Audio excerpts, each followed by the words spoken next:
What's going on, guys? It's your boy Decoder, and welcome back to another episode of the Yugituber Ruling Quiz. Today we have a returning friendly face that we had on the first season, Mr. Farfa Nadir. How you doing, good sir? Oh, the guns, bro. I'm gonna be honest, I'm completely not confident with this one. I'm the kind of person who needs to be involved with the rulings and the policies to actively, remember them, because I have horrible memory. I couldn't even tell you what the PSET of some of these things are. However, I'm sure you'll be explaining my little lifeline and ask the judge strategies that we can do, yes? Yes, correct. So we are going to allow you to use lifelines in order to help you out a little bit here. So during season 2 of this show, we have allowed lifelines, and the 2 lifelines you have access to, the first one is ask the judge. So if you forget about PSCT, or you'd like some kind of like a small reminder, something you would be able to ask a judge during a tournament, you can use your lifeline, ask the judge once during the ruling quiz. And the other lifeline you have access to is ask the Twitch chat. So if ever you feel as though you think that the Twitch chat is more intelligent than you are, then you can always ask them. You can poll the Twitch chat on which answer they think is correct. You don't have to use the answer they give you, but you can always ask them if you want to, get a little bit of an opinion from the majority of the people that are watching us right now. But that being said, today we are going to be doing a ruling quiz based on another archetype that you've played a lot, mostly in your sealed series that you've done. You've played a lot of Phantom Knights, so we're going to be doing some Phantom Knights rulings here. Are you feeling confident with this? Do you feel like you can knock out a 6 out of 8 to get the Chatter channel points? I don't know if I can say I will do that, but I, for some reason, have played so much Phantom Knight, specifically in sealed, and when you play sealed, it means you have to read all of the garbage cards. So I will say that I've probably read any card that's going to come up, but I'm not gonna be confident that I'll know like all the rulings on it. I can't wait for these Phantom Knight damage step rulings, Kevin. Fair enough, fair enough. All right, well, with that being said, are you ready to get started with question number 1? Let us proceed in the direction of forwards and slightly to the left. All right, let's run it with question number 1. You control a face-up the Phantom Knights of Rusty Bardiche and a face-up the Phantom Knights of Ancient Cloak. At this point, you're going to be activating the effect of the Phantom Knights of Ancient Cloak, targeting your Rusty Bardiche. Your opponent is going to chain the effect of Plunder Patrol Booty, targeting your Phantom Knights of Rusty Bardiche, declaring light. In this situation, how does the effect of Phantom Knights of Ancient Cloak resolve? Yeah, so I believe the activation requirement has already been met, therefore it will still give it the attack boost. All right, and the Ancient Cloak will change itself to defense position? Changes and if you do... Yeah, we'll go to defense, it'll give it the boost, yeah. Final answer? Yep. With confidence, Farfa, you are correct on question number 1 here. The effect of the Phantom Knights of Ancient Cloak will still resolve successfully, giving the boost to the Rusty Bardiche, as well as changing itself to defense position. Currently 1 for 1, and not bad at all. A little bit of a simpler question to get things started. A little bit of a warm-up. You feeling good? Yeah, you feeling all right here? Yeah, this is going to get much worse, though. I know it. So. Eventually. That being said, are you ready to move on to question number 2? Let's run it. All right, let's run it with question number 2. So here, very simple game state. Your opponent has in their hand a Danger Thunderbird. You have a set, the Phantom Knights of Shade Brigandine. In your opponent's main phase, they will use the effect of the Danger Thunderbird that's going to snipe itself out of the hand, sending it to the graveyard. At this point, they will declare the Danger Thunderbird's effect in the graveyard, targeting your face down Shade Brigandine in order to destroy it. At this point, you will chain your Shade Brigandine in order to special summon it. At this point, how is the effect of the Danger Thunderbird applied? I feel like I'm watching an episode of Master Saga here with the self-sniping Danger. Shoutouts to Doug. But yeah, I'm pretty sure that because Shade Brigandine specifically is not treated as a monster, even at the activation requirement of Thunderbird being met here, shouldn't really matter. It will just summon itself as a monster, face up onto the field, and I'm second guessing myself because it says if this card is discard, target a set card your opponent controls, destroy it. And because usually, things like that say destroy that target are different, but if it says destroy it, the thing that's throwing me off is that it says this card is not treated as a trap card, so it like summons itself, it resolves. Yeah, I'm kind of second guessing myself here because I'm like, I think the more common, interaction is Eldritch, and I'm pretty sure when you like MST, Chain Conk, and Huaquero, they still get destroyed. I think there's a similar thing. So I think I'm gonna go back and I'm pretty sure I remember that's how Eldritch cards work. So I'm gonna say that it is destroyed. You're saying that it is destroyed. Final answer? Final answer. Unfortunately, Farfa, you are incorrect here. Here, the Shade Brigandine will not be destroyed, and I think the comparison that you made with the Eldritch cards actually ended up being the reason why you got this wrong. The Eldritch cards So first of all, Eldritch cards do resolve like that, right? Yes, they do resolve like that. The Eldritch cards would be destroyed, Okay. but the reason why is because they are still treated as a trap card. 1 for I think 2. it's one of those cases where I'm, you know, I had the answer, then I just decided to overthink. I do that a lot. I think you overthinked yourself into getting it wrong, which, you know, happens to very many people. But it's okay. We're only 2 questions in, 6 more to go. Are you ready to get into question number 3? Let's go! All right, let's run it with question number 3. So you control a face-up Phantom Knight's Fogblade, a face-up the Phantom Knights of Wrong Magnet Ring in the Monster Zone, and your opponent has a Book of Moon. In this position, they are going to Book of Moon your Phantom Knights of Wrong Magnet Ring. Afterwards, you are going to flip summon your Phantom Knights of Wrong Magnet Ring, assuming that this happened on your own turn. At this point, is it still treated as an effect monster, and can you use its effect? So the crux of the matter here is basically, you know, when a trap monster is flipped down and reflipped, does it retain its effects is really what this essentially is boiling down to here.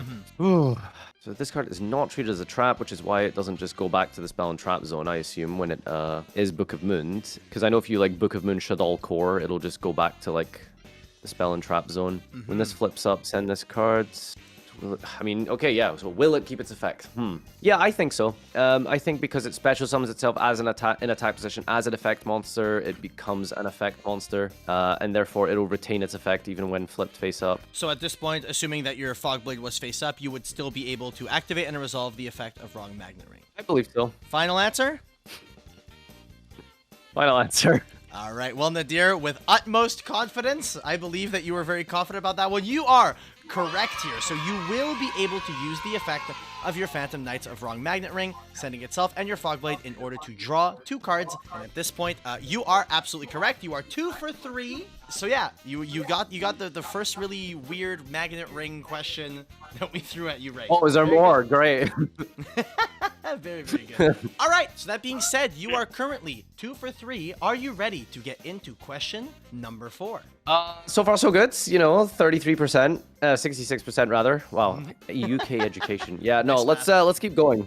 All right, let's run it with question number 4. So here, you control a face-up the Phantom Knights of Cloven Helm that was special summoned via the effect of the Phantom Knight's Mist Claws, which also special summoned itself. So here, the Phantom Knight's Mist Claws summoned itself as a level 4 because it also summoned the Phantom Knights of Cloven Helm. Afterwards, the Phantom Knights of Mist Claws was flipped face down via the Book of Moon. At this point, the question here is, are you allowed to tribute your Phantom Knights of Mist Claws via the effect of your Dark Strike Fighter?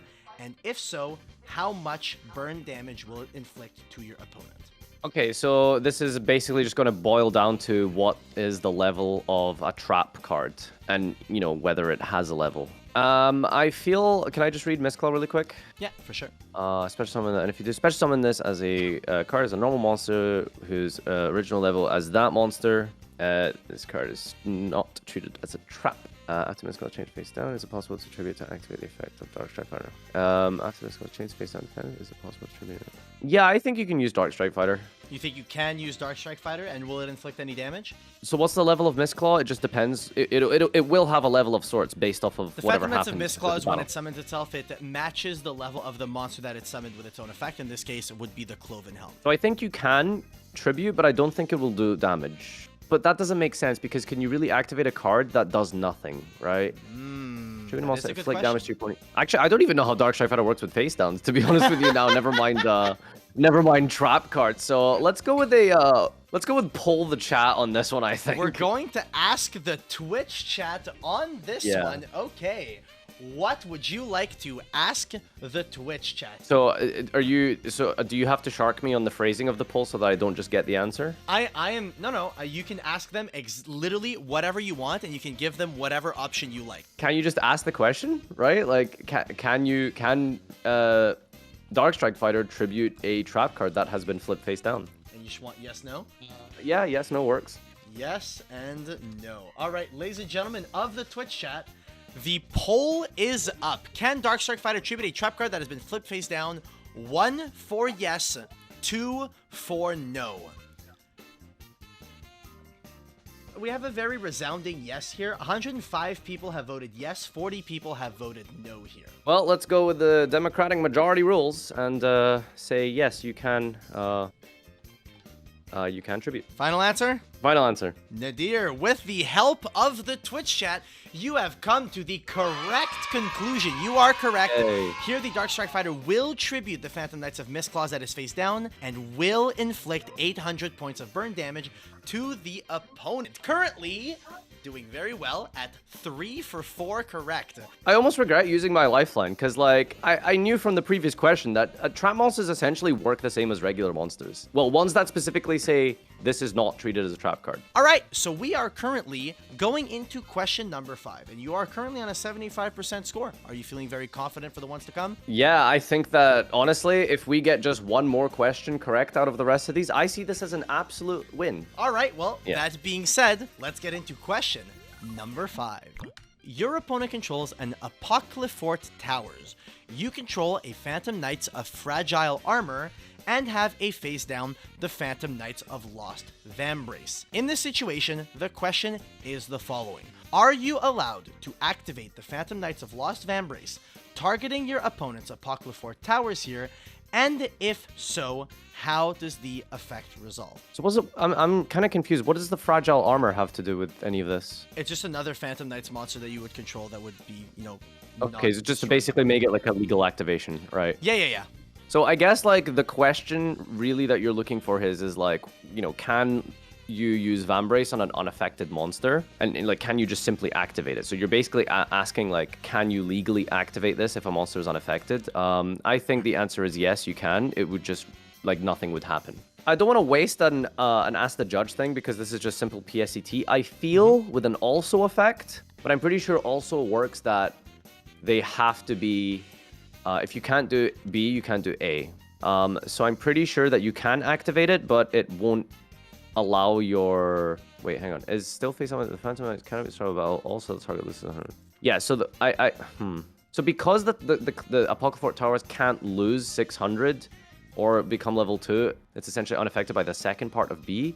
I don't think you can do A, which then begs the question, how could you even legally activate this? It does beg the following question, does it not? Yeah, so now that I think more about it because of the PSET, I think like because it's an also effect, you actually can't activate this against towers. And is that your final answer?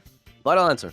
All right. Well, unfortunately, you have overthunk yourself into getting the answer incorrect. Here, you are allowed to activate the Lost Vambrace. In this situation, your Phantom Knights monster will not be able to be destroyed by battle. However, the Apocryphort Towers will not lose any attack and will also not have its level reduced to 2. The big thing here is I think you confused your PSET conjunctions. The also conjunction does not require A to be successful in order for B to happen. And the same thing vice versa. So this is what I meant about like not being more involved with the rulings, because I regularly forget the conjunctions. But if I knew the conjunction, I would get this right. But because I thought A had to happen for B, then you couldn't even activate it. So that's unfortunate. What is the one where both are required at the same time? I thought it was also. That would be and. And is the conjunction that requires A and B to occur in order for either one to occur. All right. That being said, 3 for 5, 3 more questions to go. Can you clutch out the last 3 questions? I mean, these are the hardest ones, so I'm feeling a bit. I don't know, dude. We'll see. We'll see. All right. Well, are you ready to get into question number 6? Let's dance. Let's run it with question number 6. You control a face-up the Phantom Knights of Rusty Bardiche and have a Phantom Knights of Breaksword that was properly XC summoned in your graveyard. Your opponent controls a face-up Rivalry of Warlords, and you have a face-down Oasis of Dragon Souls set. In this situation, you activate your Oasis of Dragon Souls in order to special summon your Phantom Knights of Breaksword. It will be special summoned and then immediately be sent to the graveyard via the effect of Rivalry because your Breaksword is now a worm. At this point, can the effect of your Phantom Knights of Rusty Bardiche be activated? I instantly started thinking about like the Deneb trigger location rulings, but that's not really what is relevant here. Yeah, no, I very simply think, yes, you can. The monster was summoned, and it did hit the zone of Rusty Bardiche, and even though it is immediately sent by the rivalry, I don't really see why you can't just pop it. You seem confident on this one. Is that your final answer? Final answer. Final answer. Well, once again, with confidence, you are correct. You are absolutely right. I need to just stop thinking, right? Apparently, if I just... If I just say the answer that I think in my head first, it's just correct. Yeah, just go with your gut. So here the Rusty Bardiche will still be able to trigger and will still destroy the Rivalry of Warlords. Currently, 4-4-6. 2 more questions to go. 1 lifeline still available to you. You can ask the judge whatever you wish, as long as it's not considered coaching. Are you ready to get to question number 7? Ooh, I'm listening, yeah. I am, yes. But question, did they use all of their lifelines? Joseph was the only person to have used both lifelines and got the worst score.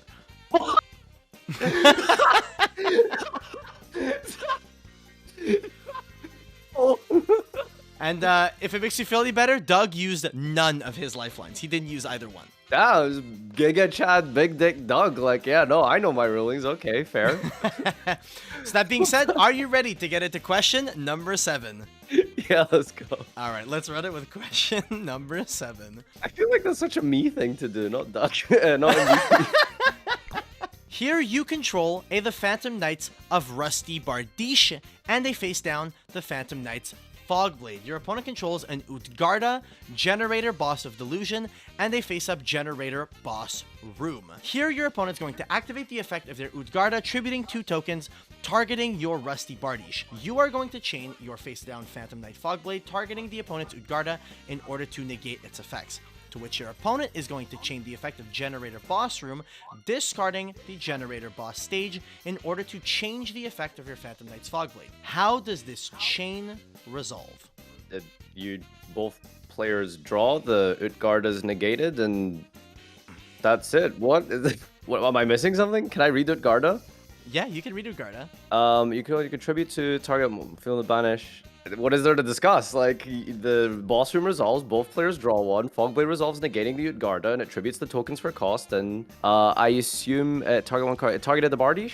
Yeah, targeted the Bardiche. Yeah, okay, so the crux of the question is, does it banish Bardiche? No, it doesn't, and both players draw 1. Well, you're saying this, why wouldn't this banish Bardiche? Because it's negated by Fogblade. Even though the boss room is changing the effect of Fogblade to draw 1? Skipped like a step there.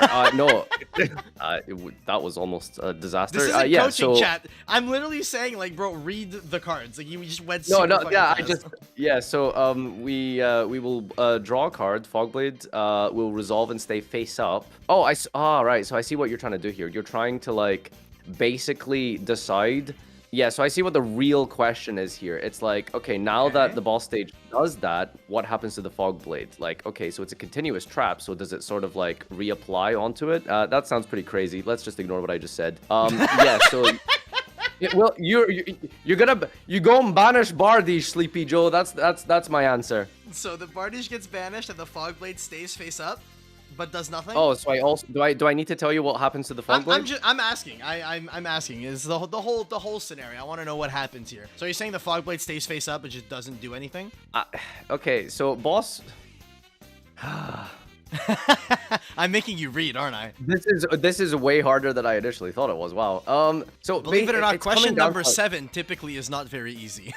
I know, right? Exactly. Yeah, boss room will resolve as chain link 3. Both players will draw. You can discard a card. Your opponent's activated effect becomes draw 1 card. But how does that work with continuous cards? That is really the question here. If does the continuous card stay? Does it like? I mean, I feel like if it's like using boss room on a continuous card. Okay, I feel like I want to use a lifeline here because I'm not sure how this resolved, but I don't know how to ask you a question without it being coaching, I suppose. Well, you can ask me it beforehand, and I can let you know whether or not I can answer it. And if I can answer it, I'll take away your lifeline, and I will give you the answer. Okay, well, I want to ask you, what happens to continuous spell and trap cards when their effect is not negated, but they are turned into another effect? If I answer that, I literally answer the question. I know. So I feel like on the resolution of the chain, the Fogblade just stays face up and then negates the Utgarda. But again, I don't think there's a way to ask you this question without it being coaching. I do also think that there is very little way you could word this without it being coached, but you can always try. Yeah, so I'm pretty sure Ball Stream resolves, both players draw.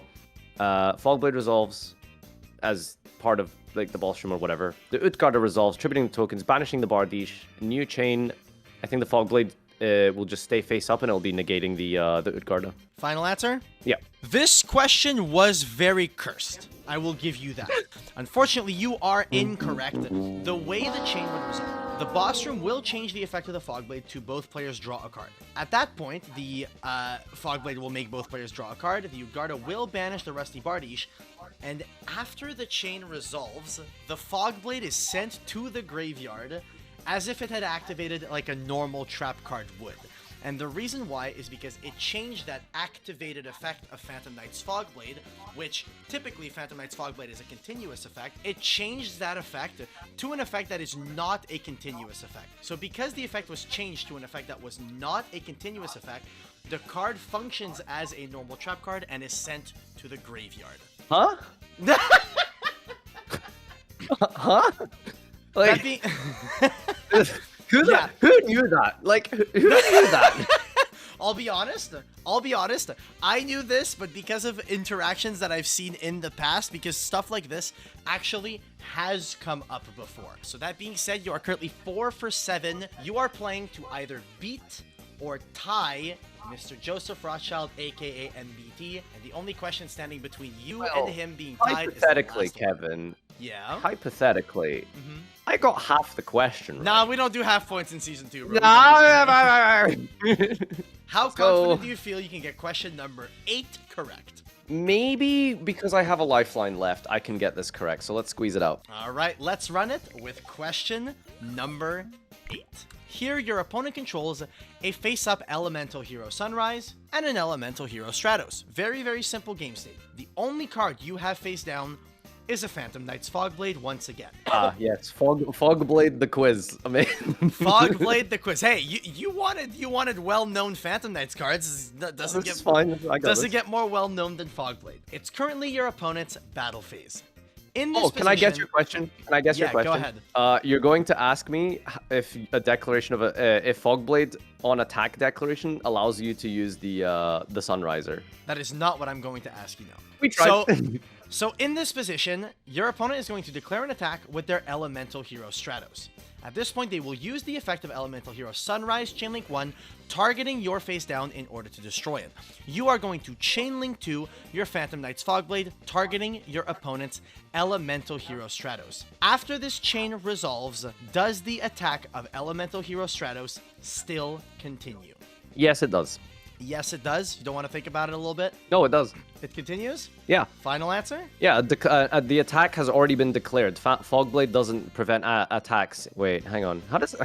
I'm pretty sure this was like a dumb thing with the difference with like Fiendish Chain. Negate that face-up monster effect. That face-up monster cannot attack. Also monsters target that. Am I mixing this up with Fiendish Chain? Am I allowed to like look up the text of Fiendish Chain? Yeah, I can pull up Fiendish Chain for you. I got you. Let me pull it up. Yeah, that'd be great. Oh, it has the same text. Oh, well, I know that you can definitely just stop an attack with Fiendish Chain. Yeah, you can't. So your chain Fogblade targeting after this chain resolves, does the attack still continue? Yeah, so I'm pretty sure the Fogblade resolves. And then it attaches itself to Stratos, then Sunrise resolves popping it. The attack will still go through because it has been popped and it's a continuous trap, and Sunrise removes it. So I think, yeah, the attack will still go through. The attack will still go through. Final answer? Final answer! Come on, baby, let's beat Joseph! Come on!